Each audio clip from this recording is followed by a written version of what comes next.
എടി നിന്റെ hotel management പഠിത്തമൊക്കെ എങ്ങനെ പോണടി? ഓ അടിപൊളിയല്ലേടി. ആണോ? നീ പുതിയ ഫുഡ് ഐറ്റംസ് ഒക്കെ ഉണ്ടാക്കാൻ പഠിച്ചോ? എടി നീ എന്താ വിചാരിച്ചിരിക്കുന്നേ? ഞാനല്ലേ ഇവിടെ ഉള്ളവർക്കൊക്കെ ഓരോ വെറൈറ്റി ഫുഡ് ഐറ്റംസ് ഒക്കെ ഉണ്ടാക്കി കാണിച്ചു കൊടുക്കുന്നേ.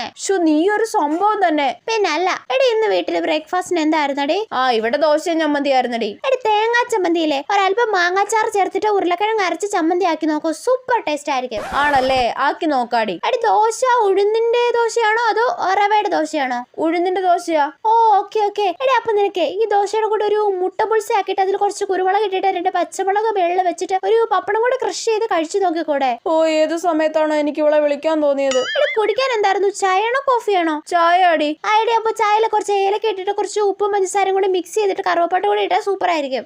ഉപ്പും പഞ്ചസാരയോ? ഇവക്ക് ഹോട്ടൽ മാനേജ്മെന്റ് പഠിച്ച് പ്രാന്തായെന്ന് തോന്നുന്നു. ഐഡിയ. ഉച്ചക്ക് എന്താ കഴിക്കാൻ? ഉച്ചയ്ക്ക് ഒന്നും കഴിക്കാനില്ല, പട്ടിണിയാണെന്ന് പറയാതാ നല്ലത്. ഇല്ലെങ്കിൽ ഇവൾ ഓരോ പരീക്ഷണം നടത്താൻ പറയും.